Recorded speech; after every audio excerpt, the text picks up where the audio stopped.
onda na hora que caiu minha conexão aqui. E eu queria agora trazer o nosso próximo convidado, o Thiago Alonso, que é CEO da JHSF. Durante toda essa semana, desde a semana passada, nós estamos trazendo aqui algumas empresas para a gente entender melhor os cases. Inclusive, estamos falando muito sobre small caps durante essa semana. Então, a gente trouxe agora Thiago Alonso, CEO da JHSF, para a gente discutir um pouquinho mais o case. Thiago, é um prazer tê-lo aqui na BMC News. Seja muito bem-vindo, sua estreia aqui com a gente. Tenha um bom dia. Bom dia, Paula. Obrigado a você pelo convite, ao Marco Saravalli também por ter feito esse convite para que a gente estivesse aqui junto com vocês. Parabéns pelo trabalho que vocês estão fazendo. Acho que é um belíssimo programa aí que vocês desenvolveram e que está certamente preenchendo uma lacuna que fazia falta aí para quem quer acompanhar o mercado de uma maneira bastante em cima e imparcial. Então, parabéns aí pelo trabalho de vocês.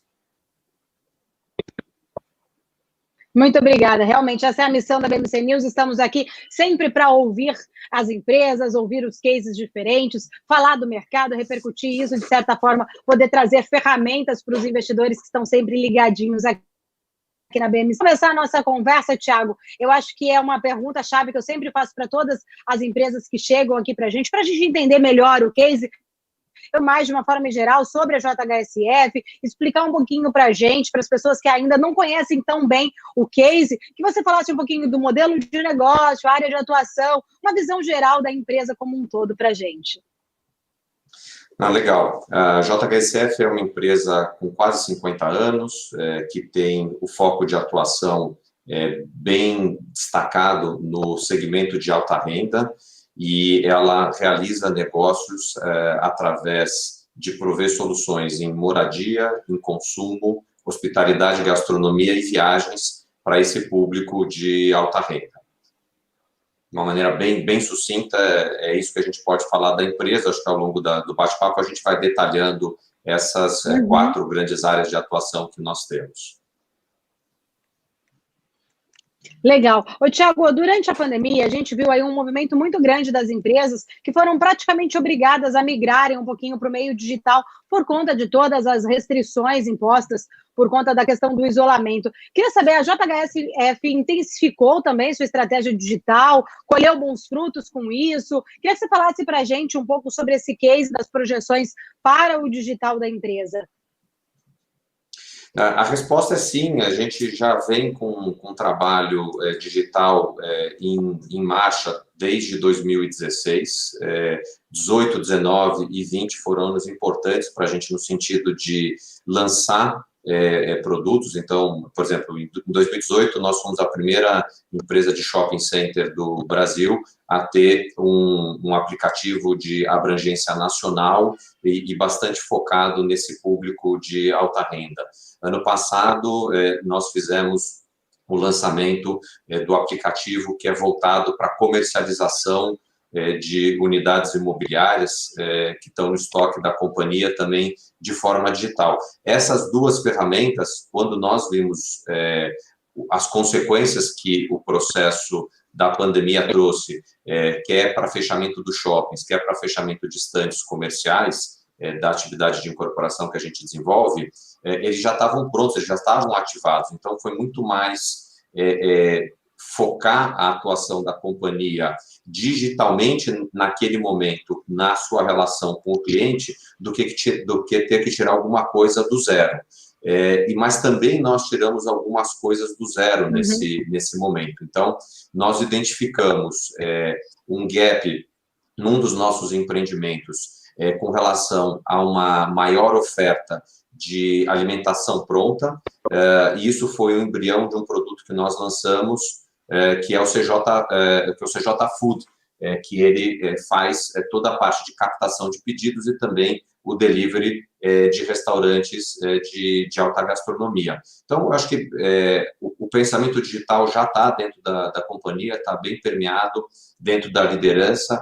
Esse mês agora, final de novembro, melhor dizendo, nós reforçamos não só na parte estratégica, com a criação de um comitê de digital dentro da companhia, como nós também trouxemos um executivo de mercado para ser um diretor e um diretor relevante dentro da organização, para cuidar do que a gente já tem, mas, ao mesmo tempo, para seguir a expansão desse braço digital dentro da companhia, e um braço digital que tem como lógica seguir aprimorando a qualidade de entrega dos nossos serviços ou dos nossos produtos para os clientes do segmento de alta renda.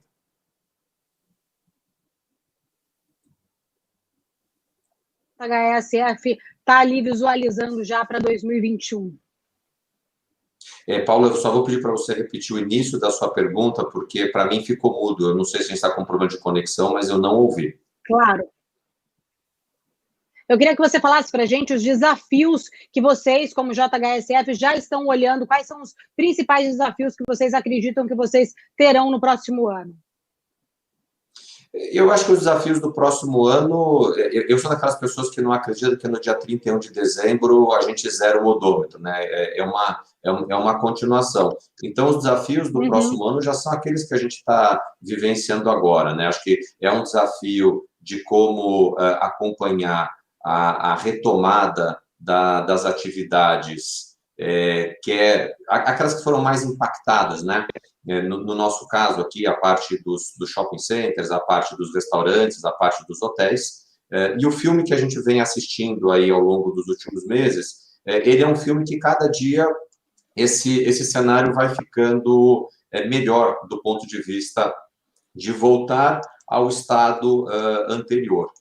Então, os fluxos ainda não voltaram na sua totalidade, mas as vendas, em boa parte dos negócios, elas não só já voltaram, como até em alguns, elas são superiores àquilo que nós tínhamos nesse mesmo período do ano passado, portanto, ainda aqui no Brasil, sem qualquer tipo de impacto da pandemia. Então, eu acho que, como olhar para 2021, eu acho que é preservar o máximo possível aquilo que 2020 foi bom, e como companhia nós tivemos áreas de negócio que foram muito bem em 2020, e, ao mesmo tempo, apoiar a nossa liderança no sentido de trazer o desempenho operacional dessas outras atividades para aquilo que vinha sendo o patamar usual, até que todos esses reflexos derivados da Covid-19 nos fizeram até que mexer com o horário de funcionamento, ou mesmo com o fechamento temporário de uma ou de outra atividade.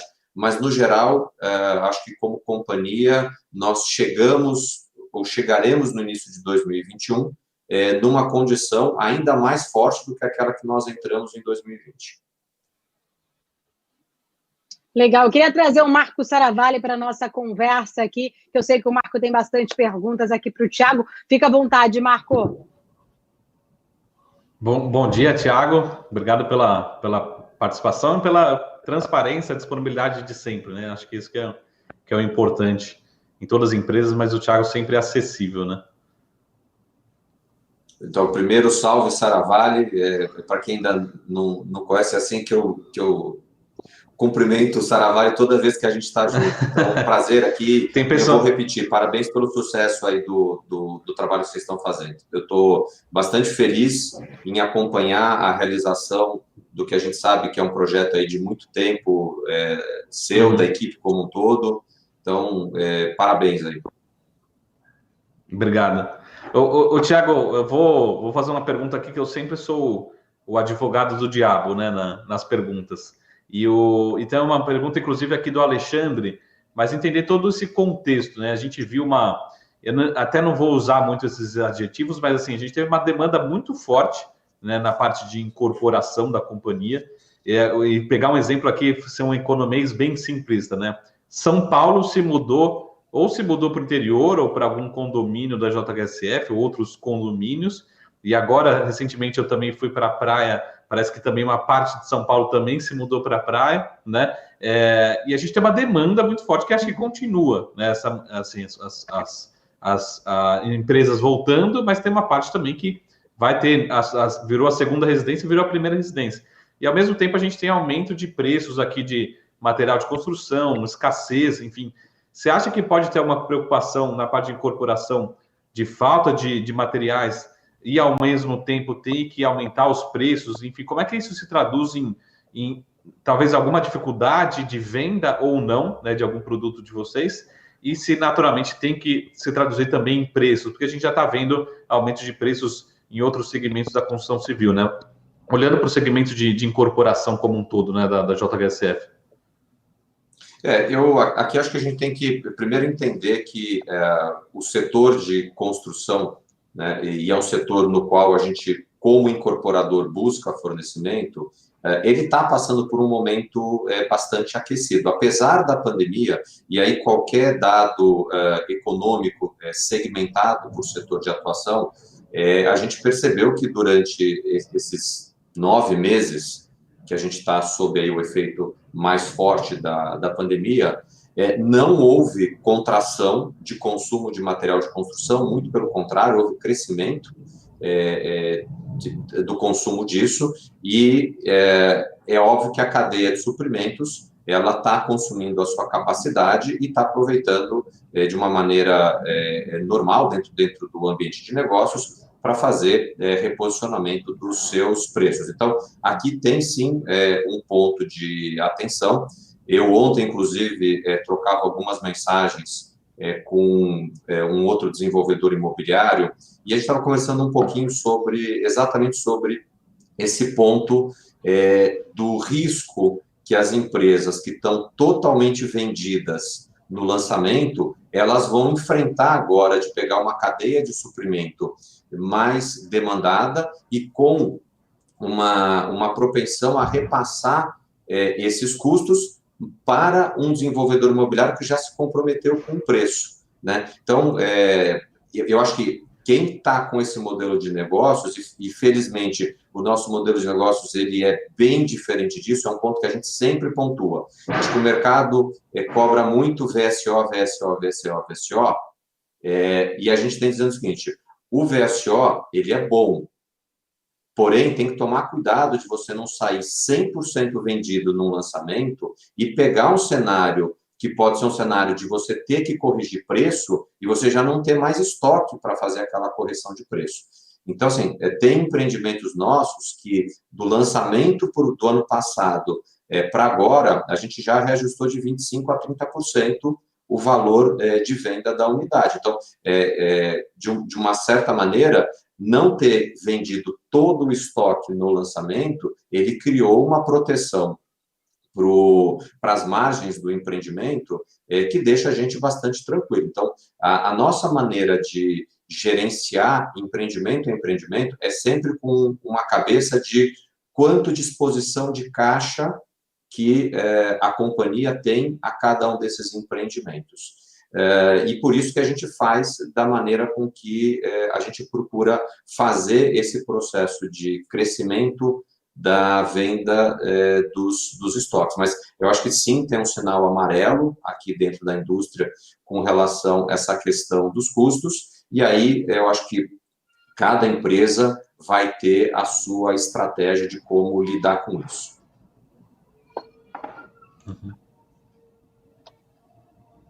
Tá ótimo. Marco, Paula, você tem mais alguma? Quiser, Posso fazer alguma aqui para o Thiago?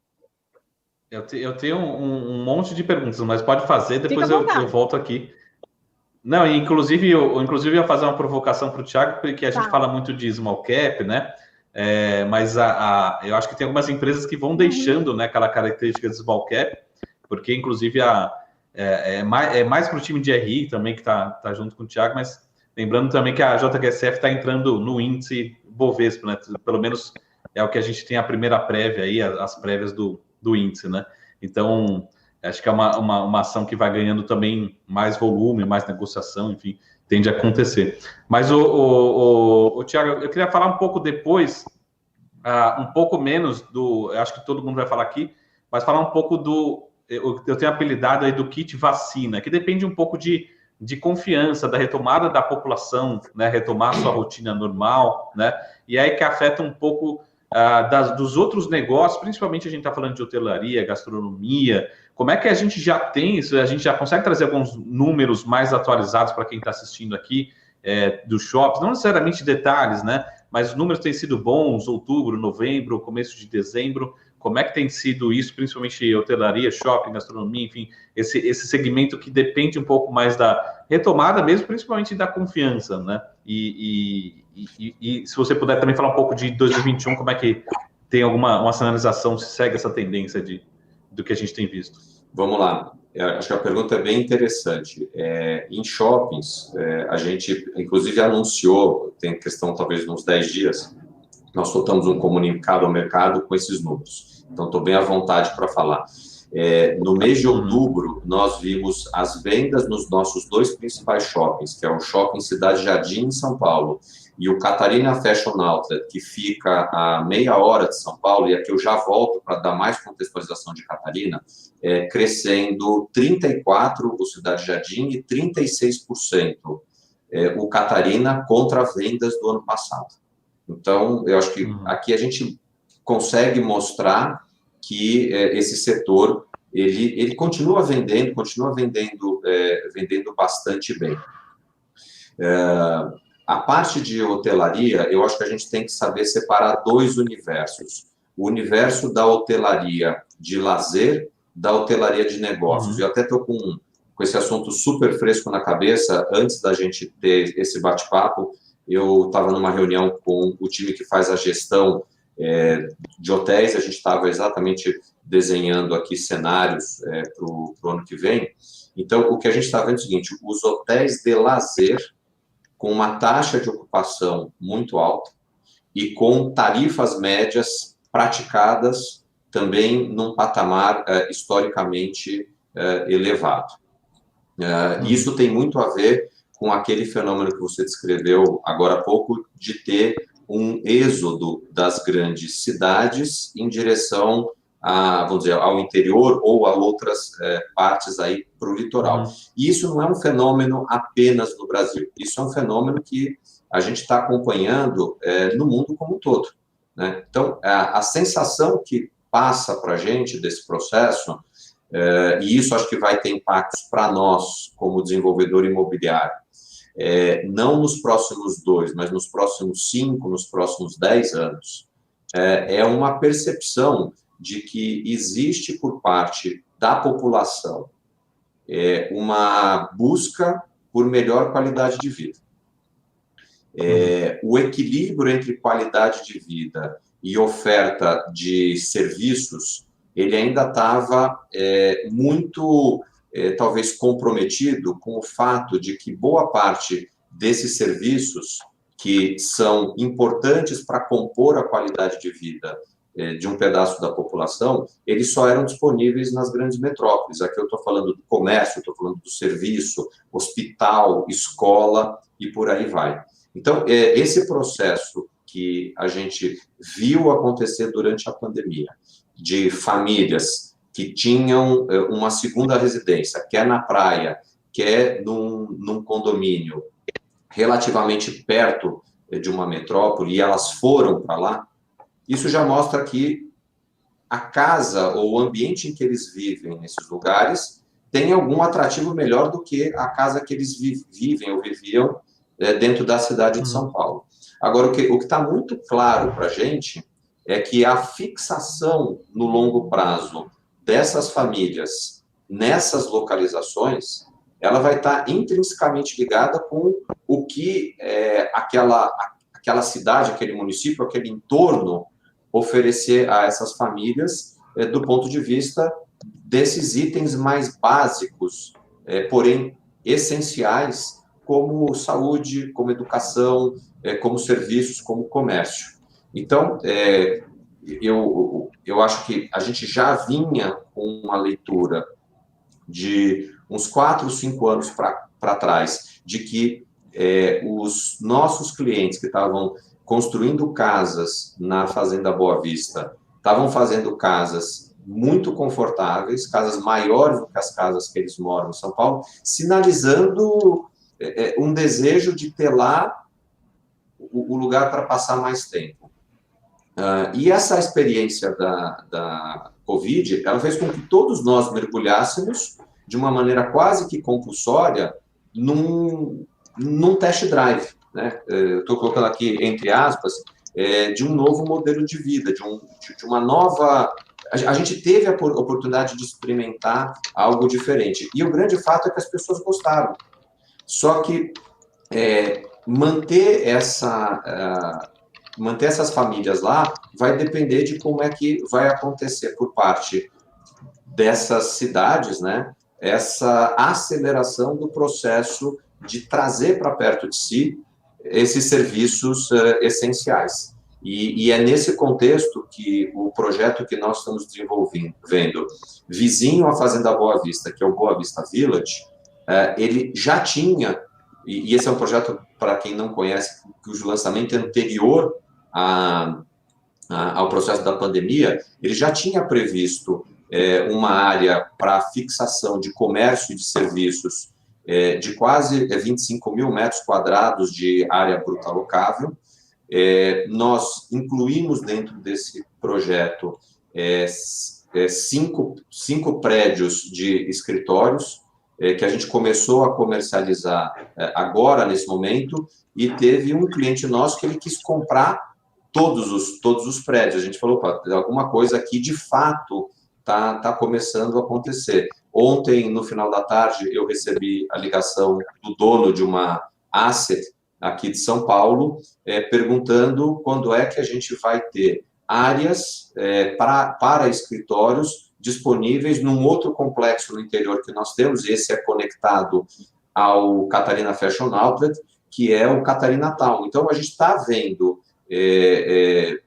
um movimento, eu vou chamar aqui de interiorização, que ele acho que está vindo como uma derivada daquele assunto pandemia, que agora tem que ser suportado por essas questões mais de prover essa estrutura de produtos e de serviços, para que, então, a qualidade de vida como um todo seja melhorada.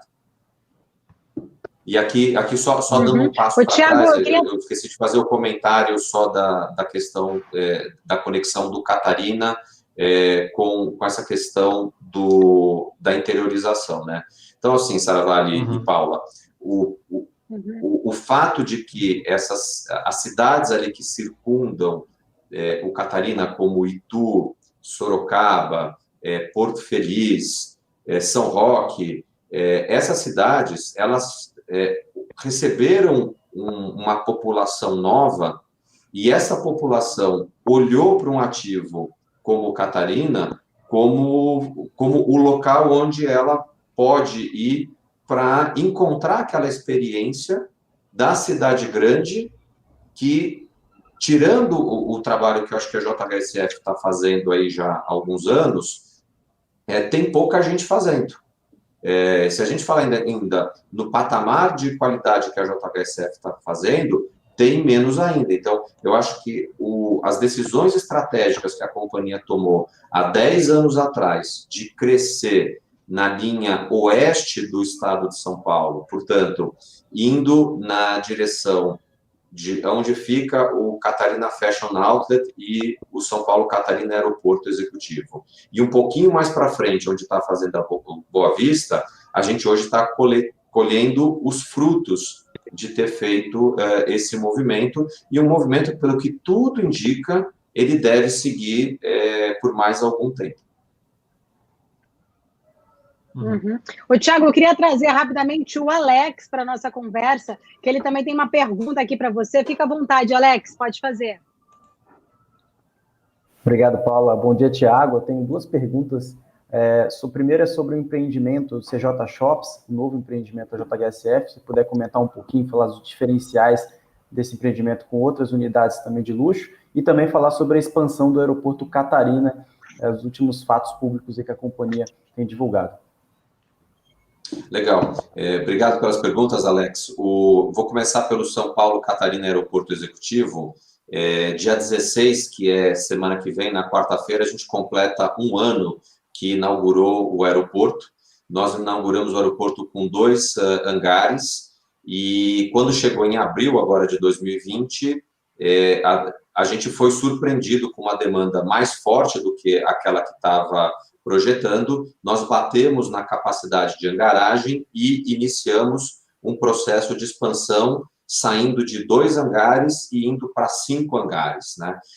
Esses hangares ficaram prontos a questão de uns 10 dias, mais ou menos, e na semana passada nós recebemos, então, a autorização para operar esses novos hangares. Então, o aeroporto como um todo tem se provado um investimento bastante diferenciado que a companhia fez, mas ao mesmo tempo que está gerando um bom nível de demanda com relação aos nossos clientes, e a gente está feliz em ter antecipado em um ano o processo de expansão. Então, no nosso planejamento anterior, somente no início do ano que vem é que a gente iniciaria a construção desses 3 novos hangares. Mas o fato é que a gente acabou encurtando em 8 meses aí, não só o processo de construir, mas o próprio processo de inauguração desses 3 novos hangares, o que, combinado com a área de pátio, nos dá hoje alguma coisa com 55 mil metros quadrados de capacidade para poder, entre aspas, estacionar aeronaves no São Paulo Catarina Aeroporto Executivo. Então, a gente está bem feliz aí com o desempenho que está tendo.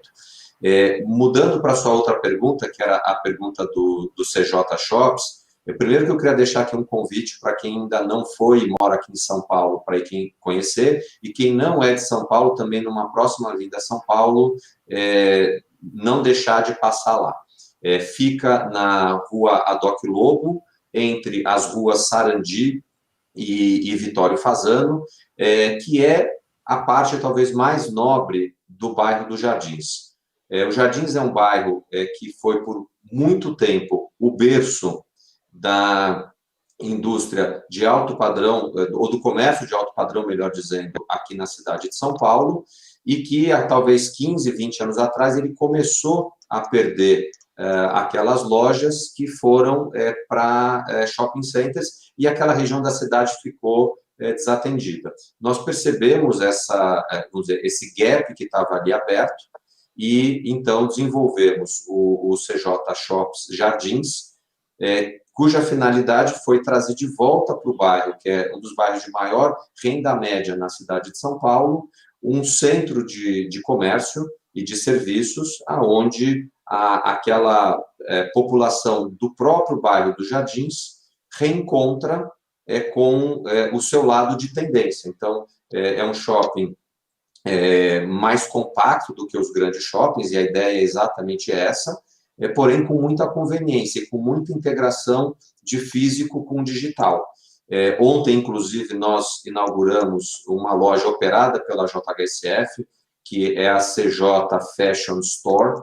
É uma loja com integração com painéis digitais, com integração de espelhos virtuais, com carrinho de compras. É uma experiência bastante rica e interessante que, por mais que eu queira aqui traduzir em palavras, nada vai ser tão eficiente quanto uma visita até o local. Legal. Tiago, tem algumas perguntas aqui surgindo aqui no nosso chat. A gente sempre abre aqui a possibilidade para os nossos telespectadores perguntarem. E tem uma pergunta do professor André Carlos, que ele pergunta o seguinte: Tiago, gostaria que você falasse como que anda a questão da governança depois de um problema com falhas de contabilidade, controle e governança que a JHSF passou recentemente. Obrigado pela pergunta. Assim, a gente está num processo, acho que como todas as empresas, de contínuo aprimoramento de governança. Só quero fazer uma correçãozinha na pergunta: a gente não teve um problema de contabilização. O que a gente teve foi uma questão de escalonamento de aprovação para que algumas transações fossem realizadas, sem que essas transações tenham causado qualquer tipo de problema para a companhia. Então, isso tem a ver com os controles internos da companhia, que estão sendo continuamente analisados, verificados e corrigidos. né? Dentro do aprimoramento maior da governança, eu até tangenciei nesse assunto instantes atrás, nós reforçamos o Conselho de Administração. Hoje, o Conselho de Administração da JHSF é composto por 9 integrantes, antes eram 5. Dos atuais 9, 7 são independentes e apenas 2 são não independentes, contra um conselho anterior que eram 2 independentes e 3 não independentes. Então, a companhia já vem sinalizando há cerca de 2 anos que ela vem numa tendência de aprimoramento da sua governança, e a gente está aberto aqui para receber sugestões de aprimoramento. Então, nós aproveitamos o momento de crescimento do Conselho de Administração com membros independentes, inclusive para reforçar o conhecimento da administração. Nós trouxemos 5 novos conselheiros, e cada um desses 5 conselheiros, ele traz junto consigo uma experiência profunda em temas de gestão que a gente julga absolutamente relevantes para o hoje da companhia e para o futuro da companhia, que são digitalização, ou digital, a parte de gestão de riscos, ESG e estrutura de capital da companhia. Então, essa composição de conselheiros, junto com os conselheiros anteriores, hoje forma comitês que têm mais proximidade e mais interação com o grupo de executivos da companhia. Legal, eu queria trazer o Marco Saravalli rapidamente aqui para a nossa conversa. Marco, fica à vontade aí com as suas perguntas. Só para fazer uma última provocação, Thiago, em relação a... Eu sei que, assim, olhando para a história da companhia, a companhia tem algumas participações, quando a gente chama de monetizar alguns ativos via ou participação de outros acionistas, via, por exemplo, fundos imobiliários, no shopping center, enfim, outros ativos. Você acha que esse é um processo que deve continuar ocorrendo em alguns ativos? Vou pegar aqui um exemplo, não necessariamente com esse, mas se você puder falar assim, tem algum planejamento, por exemplo, com o aeroporto ou com outro shopping, com outros ativos da companhia, de monetizar no sentido de trazer alguma liquidez, gerar valor para o acionista JHSF? Você acha que é um processo? E segundo, se pode acontecer, se ele acontece em 2021, 2022, tem alguma expectativa para algum movimento nesse sentido, né? Tá bom. Primeiro, acho que vale a pena uma pincelada rápida sobre a macroestratégia de gestão de fluxo de caixa da companhia, tá? Então, a gente organizou o nosso raciocínio na gestão de 3 grandes fluxos de caixa. Então, o fluxo de caixa operacional, o fluxo de caixa de investimentos e o fluxo de caixa das fontes de financiamento. O cenário que a gente está desenhando para a companhia é um cenário para ter uma composição entre negócios que geram caixa de maneira permanente, perpétua, com pouco impacto de ciclos econômicos, como é o caso dos shopping centers, como é o caso do aeroporto, como é o caso da parte de gastronomia e de hospitalidade. E, complementando isso, com uma atividade que ela é um pouco mais cíclica, como é a atividade da incorporação. Então, o que a gente quer com essa combinação de negócios é ter uma robustez nessa geração operacional de caixa. E o cenário que a gente está vendo, a gente até já passou um pouquinho por ele, mas eu vou sumarizar aqui, é uma atividade de incorporação bastante robusta nesse momento, influenciada bastante pelo cenário de taxa de juros, e, ao mesmo tempo, a gente está vendo o aeroporto como um projeto em ramp-up, e a atividade dos shopping centers, a atividade de hospitalidade e gastronomia, saindo de um período um pouco mais desafiador aqui em função da Covid. Mas, assim, claramente, ali a gente está olhando na geração operacional de caixa da companhia. O segundo bloco, e tem bastante a ver com a sua pergunta, ele é o bloco do fluxo de caixa de investimentos. Quando a companhia faz investimentos num novo shopping center ou até mesmo no aeroporto, a gente cria um ativo fixo, que é o shopping ou é o aeroporto. O que a gente resolveu colocar na nossa estratégia, e isso não é muito normal nas outras empresas, é que a gente não quer ser dono de 100% de um desses ativos. A gente quer que aquele ativo cumpra um papel dentro da estratégia que a companhia tem de atender o seu cliente de alta renda.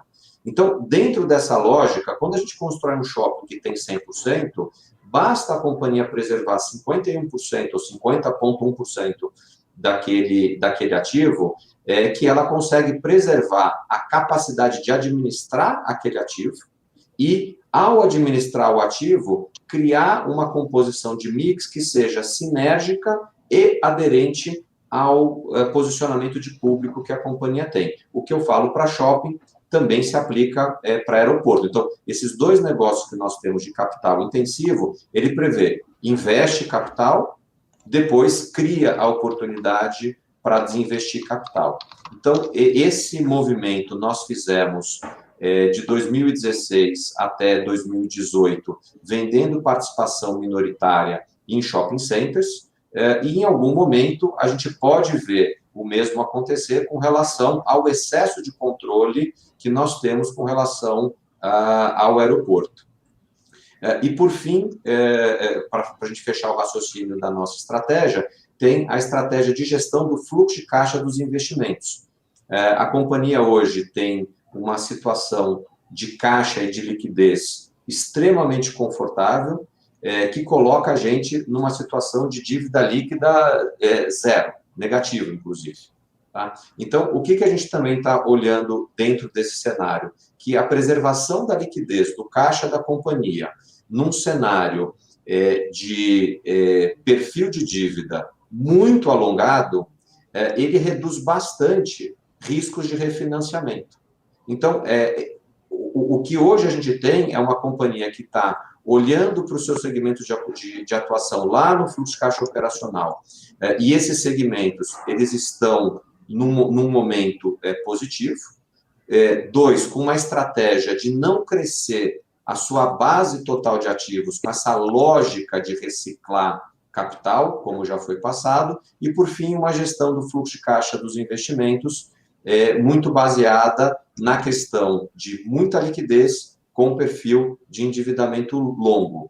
Então, a consequência desse processo que a gente está tocando é que boa parte, se não todo o fluxo de caixa operacional da companhia, ele ficará disponível na posição já atual de caixa que a companhia tem e, portanto, vai permitir anualmente uma discussão sobre o payout ou pagamento de dividendos em função dos resultados que tiverem sido realizados no exercício anterior. Então, essa construção, ela traz para a gente uma lógica que atende o nosso objetivo de companhia, que não é ser uma companhia muito grande em base de ativos, mas uma companhia com retorno sobre capital investido num patamar bastante atrativo e confortável para os nossos acionistas.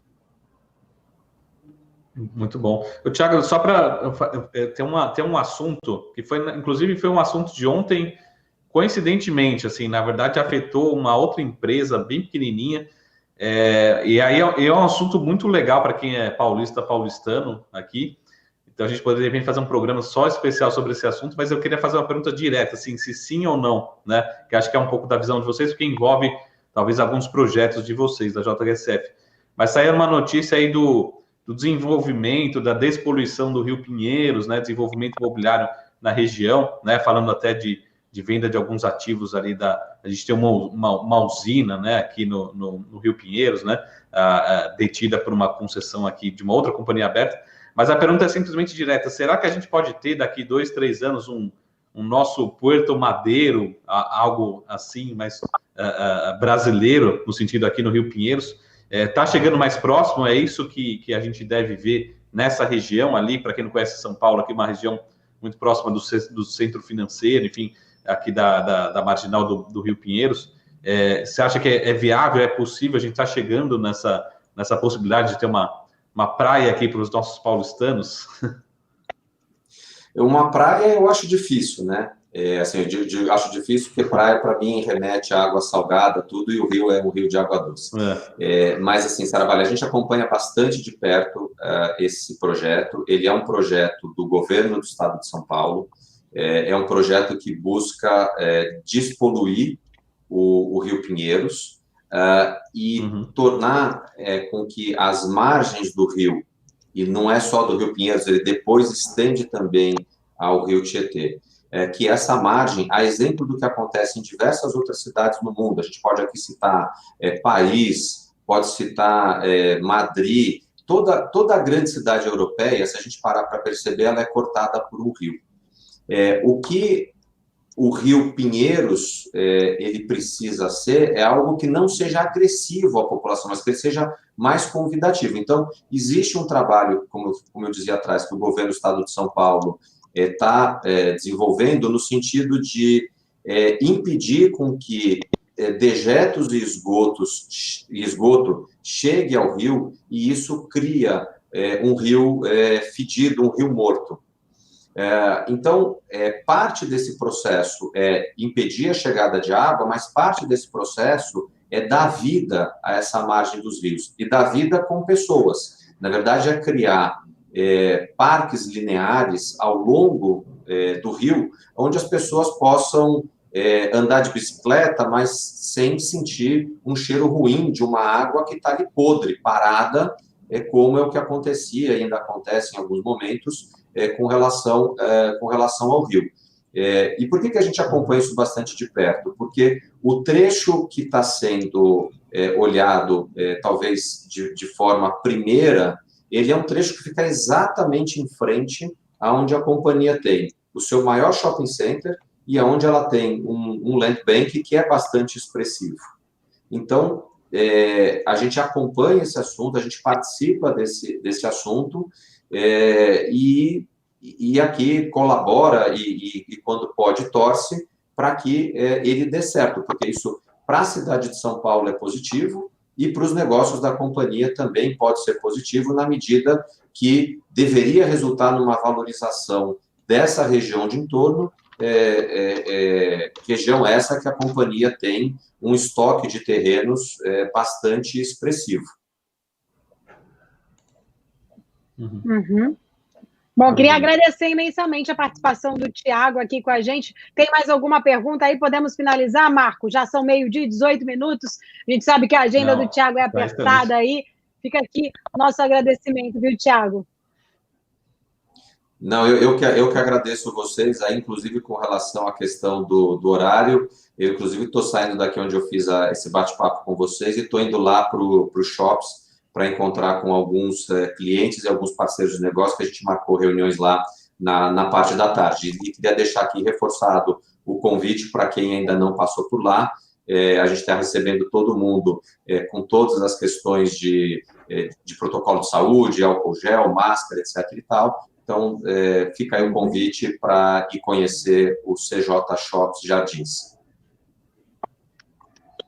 Assim que eu sair do meu convite, vou lá dar uma passada rapidamente para conhecer, viu, Thiago? Obrigada mais uma vez por estar aqui com a gente. Foi uma honra ouvi-lo aqui. Muito obrigada mesmo, muito esclarecedor. Tenha um bom dia.